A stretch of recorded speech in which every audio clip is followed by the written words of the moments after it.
کیا ٹیکنالوجی طاقت اس لیے بنتی ہے کہ وہ جدید ہوتی ہے یا اس لیے کہ وہ ریاست کے فیصلوں، رفتار اور مستقبل کو خاموشی سے قابو میں لے لیتی ہے؟ آج جب ہم ٹیکنالوجی کو طاقت کہتے ہیں تو اصل بات مشینوں یا سافٹ ویئر کی نہیں ہوتی، بلکہ اس نظام کی ہوتی ہے جو فیصلہ لینے کی رفتار بدل دیتا ہے۔ ریاستیں ہمیشہ وسائل، فوج یا معیشت کے ذریعے طاقت حاصل کرتی رہتی ہے، مگر وقت کے ساتھ ایک ایسا عنصر سامنے آیا جو نظر کم آتا ہے مگر اثر سب سے زیادہ ڈالتا ہے۔ ٹیکنالوجی دراصل اختیار کی نئی شکل بن جاتی ہے، کیونکہ یہ طے کرتی ہے کہ کون تیزی سے سیکھ سکتا ہے، کون جلد رد عمل دے سکتا ہے اور کون دوسروں پر انحصار کیے بغیر چل سکتا ہے۔ یہی وہ زاویہ ہے جہاں طاقت آہستہ آہستہ شکل بدلتی ہے۔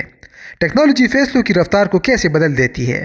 ریاستی طاقت اکثر درست فیصلوں کی تعداد سے نہیں بلکہ اس بات سے پہچانی جاتی ہے کہ وہ کتنی تیزی سے بدلتی صورتحال کا جواب دے سکتی ہے، اور یہی وہ مقام ہے جہاں ٹیکنالوجی نظام کی اصل سمت بدل دیتی ہے۔ جب معلومات حاصل کرنے، انہیں سمجھنے اور پھر ان پر عمل کرنے کے درمیان فاصلہ کم ہو جاتا ہے تو ریاست کے پاس وقت کی وہ برتری آ جاتی ہے جو روایتی طاقت سے حاصل نہیں ہوتی۔ تیز رفتار ڈیجیٹل نظام حکمرانی کو زیادہ مربوط بناتے ہیں، فیصلے نیچے سے اوپر تک جلد منتقل ہوتے ہیں اور بحران آنے سے پہلے رد عمل ممکن ہو جاتا ہے۔ مگر جیسے جیسے ریاست اس رفتار کی عادی ہوتی ہے ویسے ویسے پورا انتظامی ڈھانچہ اسی رفتار پر منحصر ہونے لگتا ہے۔ اب ہر نئی صورتحال پر فوری جواب دینا لازمی بن جاتا ہے، جس کے لیے مسلسل تکنیکی بہتری، نئے سسٹمز اور مستقل اپ گریڈ کی ضرورت پیدا ہوتی ہے۔ اگر کسی مرحلے پر یہ رفتار سست پڑ جائے تو مسئلہ صرف کارکردگی کا نہیں رہتا بلکہ اعتماد، معیشت اور سیکیورٹی سب متاثر ہونے لگتے ہیں۔ وہی نظام جو پہلے طاقت پیدا کر رہا تھا اچانک دباؤ کا ذریعہ بن جاتا ہے، کیونکہ جدید ماحول میں تاخیر خود ایک کمزوری سمجھی جاتی ہے۔ اس طرح وقت کے ساتھ طاقت کی تعریف بدل جاتی ہے، جہاں وسائل یا حجم نہیں بلکہ رد عمل کی رفتار ریاستی اثر و رسوخ کا اصل پیمانہ بن جاتی ہے۔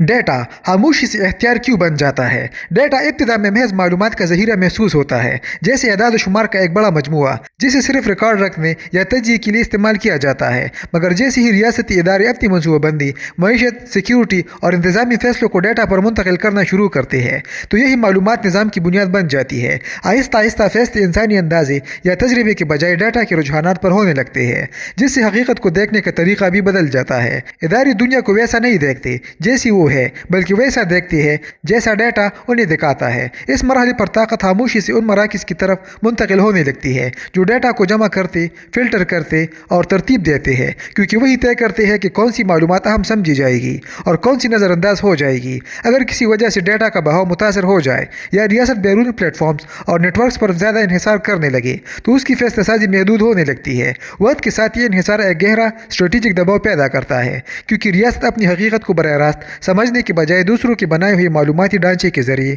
دیکھنے لگتی ہے، اور یوں خود مختاری آہستہ آہستہ کمزور ہونے لگتی ہے۔ چپس اور بنیادی ڈھانچہ طاقت کی اصل حد کیوں طے کرتے ہیں؟ ٹیکنالوجی کے اوپر نظر آنے والی سطح اکثر لوگوں کی توجہ حاصل کرتی ہے، جیسے جدید ایپس، مصنوعی ذہانت یا جدید آلات، مگر اصل طاقت اس تہہ میں موجود ہوتی ہے جو عام نظر سے چھپی رہتی ہے۔ بنیادی ڈھانچہ، خاص طور پر سیمی کنڈکٹرز، ڈیٹا سینٹرز اور بنیادی کمپیوٹنگ نظام وہ بنیاد بناتے ہیں جن پر پوری ڈیجیٹل دنیا کھڑی ہوتی ہے۔ جب کوئی ریاست ان بنیادی اجزاء کو خود تیار کرنے اور برقرار رکھنے کی صلاحیت رکھتی ہے تو وہ اپنی ترقی کی رفتار، سمت اور ترجیحات خود طے کر سکتی ہے۔ لیکن جیسے ہی یہ صلاحیت بیرونی سپلائی چین یا دوسری ریاستوں پر منتقل ہو جاتی ہے تو ترقی خود مختار عمل نہیں رہتی بلکہ رسائی اور اجازت سے مشروط ہو جاتی ہے۔ وقت کے ساتھ یہ انحصار گہرا دباؤ پیدا کرتا ہے، کیونکہ ہر نئی ٹیکنالوجی پچھلی نظام کی توسیع ہوتی ہے، اور اگر بنیاد کسی اور کی کنٹرول میں ہو تو نئی جدت بھی اسی حد کے اندر ممکن رہتی ہے۔ اس صورتحال میں ریاست بظاہر جدید رہتی ہے مگر اس کی رفتار اور امکانات محدود ہو جاتے ہیں۔ یوں طاقت ایجاد کرنے سے زیادہ اس بات پر منحصر ہونے لگتی ہے کہ کون بنیادی ڈھانچے تک بلا رکاوٹ رسائی رکھتا ہے، کیونکہ مستقبل کی سمت دراصل وہی طے کرتا ہے جو بنیاد کو کنٹرول کرتا ہے۔ مصنوعی ذہانت ریاستی سوچ کو کیسے تبدیل کرتی ہے؟ مصنوعی ذہانت محض خودکار نظام پیدا نہیں کرتی بلکہ ریاستی فیصلہ سازی کی پوری انداز کو آہستہ آہستہ تبدیل کر دیتی ہے۔ جب حکومتیں پیشگوئی کرنے والے ماڈلز، ڈیجیٹل تجزیوں اور خود سیکھنے والے نظاموں پر انحصار بڑھاتی ہے تو فیصلے انسانی تجربے یا سیاسی اندازے کے بجائے ڈیٹا سے نکلنے والے نمونوں پر مبنی ہونے لگتے ہیں۔ ابتدا میں اس تبدیلی سے کارکردگی بہتر محسوس ہوتی ہے، کیونکہ خطرات کا اندازہ پہلے لگ جاتا ہے، وسائل زیادہ درست جگہ استعمال ہوتے ہیں اور پالیسی سازی میں غیر یقینی کم ہو جاتی ہے، مگر وقت کے ساتھ ایک نیا دباؤ پیدا ہوتا ہے جہاں انسانی فیصلہ ساز خود بھی انہی الگوریتمز کی سفارشات کے اندر سوچنے لگتے ہیں۔ یوں لچک کم ہونے لگتی ہے کیونکہ نظام وہی دیکھتا ہے جو ماضی کے ڈیٹا نے سکھایا ہوتا ہے، جبکہ نئی اور غیر متوقع صورتحال کو سمجھنے کی صلاحیت محدود ہو جاتی ہے۔ طویل مدت میں ہر نیا فیصلہ پچھلے ڈیٹا کی توسیع بن جاتا ہے، جس سے ریاستی سوچ ایک محسوس راستے پر بند ہو سکتی ہے۔ اس مرحلے پر طاقت انسانی بصیرت سے ہٹ کر الگورتھمک منطق کی طرف منتقل ہو جاتی ہے، جہاں یہ فائدہ ہوتا ہے کہ عمل تیز اور منظم رہتا ہے، مگر خطرہ یہ پیدا ہوتا ہے کہ غلطی بھی منظم انداز میں بار بار دہرائی جا سکتی ہے۔ ٹیکنالوجی پر انحصار ریاستی خود مختاری کو کیسے بدل دیتا ہے؟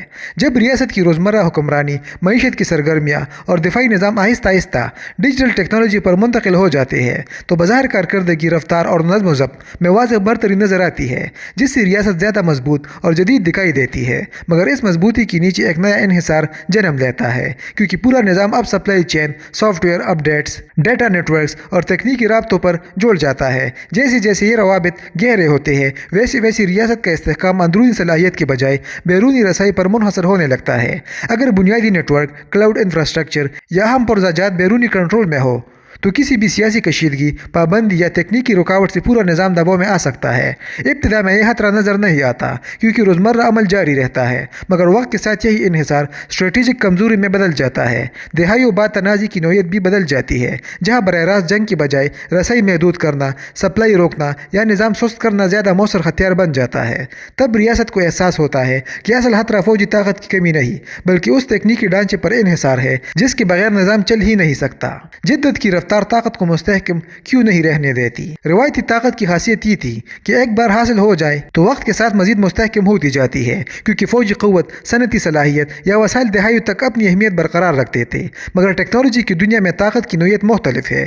یہاں برتری مستقل نہیں بلکہ عارضی ہوتی ہے، کیونکہ ہر نئی ایجاد پچھلے فائدے کو کمزور کر دیتی ہے۔ جب کوئی ریاست کسی تکنیکی میدان میں آگے نکلتی ہے تو ابتدا میں اسے واضح برتری ملتی ہے، لیکن یہی برتری اس وقت تک قائم رہتی ہے جب تک جدت کا عمل جاری رہتا ہے۔ جیسے ہی تحقیق کی رفتار کم ہوتی ہے یا سرمایہ کاری رکتی ہے، نظام پر دباؤ بڑھنے لگتا ہے، کیونکہ مقابل ریاستی نئی ٹیکنالوجی کے ذریعے فاصلے کو تیزی سے کم کر دیتی ہے۔ اس صورتحال میں مہارت، تعلیم اور تحقیق مسلسل توانائی کی طرح نظام کو چلائے رکھتی ہے، اور اگر یہ بہاؤ ٹوٹ جائے تو چند ہی برسوں میں فرق نمایاں ہو جاتا ہے۔ نتیجتاً طاقت کا توازن خاموشی سے بدل جاتا ہے، بغیر کسی بڑے تصادم کے۔ یوں ٹیکنالوجی طاقت کو محفوظ اثاثہ نہیں بناتی بلکہ اسے ایک مسلسل دوڑ میں تبدیل کر دیتی ہے، جہاں آگے رہنے کے لیے رکنا ممکن نہیں ہوتا اور رفتار برقرار رکھنا ہی بقا کی شرط بن جاتا ہے۔ ٹیکنالوجی نظاموں کو مرکزیت کی طرف کیوں لے جاتی ہے؟ جیسے جیسے ڈیجیٹل نظام ریاستی اور معاشی ڈھانچوں میں پھیلتے جاتے ہیں، کارکردگی بہتر بنانے کے لیے کنٹرول آہستہ آہستہ مرکزی شکل اختیار کرنے لگتا ہے۔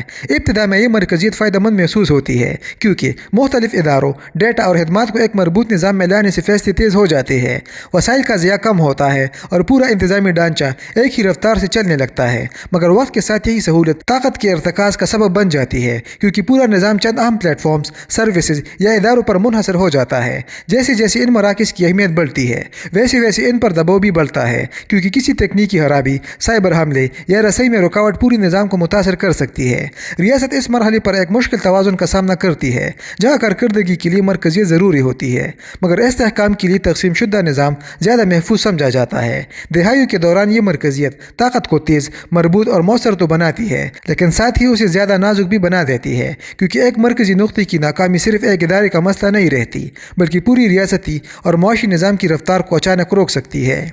ٹیکنالوجی مستقبل کی طاقت کی تعریف کیسے بدل دیتی ہے؟ وقت کے ساتھ طاقت کی روایت بدلتی جاتی ہے۔ جہاں پہلے زمین، آبادی اور قدرتی وسائل کو برتری کی بنیادی علامت سمجھا جاتا تھا، مگر جدید دور میں طاقت آہستہ آہستہ صلاحیت کنٹرول کی طرف منتقل ہو رہی ہے۔ اب اصل فرق اس بات سے پیدا ہوتا ہے کہ کون سی ریاست معلومات کے بہاؤ کو بہتر انداز میں سنبھال سکتی ہے، کون تیزی سے فیصلے نافذ کر سکتی ہے اور کون اپنے نظاموں کو بغیر رکاوٹ ہم آہنگ رکھ سکتی ہے۔ جب ٹیکنالوجی ان تینوں عناصر کو جوڑ دیتی ہے تو کم وسائل رکھنے والی ریاست بھی غیر متوقع اثر پیدا کر سکتی ہے، کیونکہ اس کی قوت رفتار اور تنظیم میں ظاہر ہوتی ہے نہ کہ حجم میں۔ اس کے برعکس بڑی ریاست بھی پیچھے رہ سکتی ہے اگر اس کے ادارے سست ہو یا اہم نظامی بیرونی انحصار میں بندے ہو۔ اس تبدیلی کے ساتھ طاقت کی نوعیت بھی بدل جاتی ہے، کیونکہ اب برتری واضح مظاہر کے بجائے نظامی کارکردگی میں چھپی ہوتی ہے۔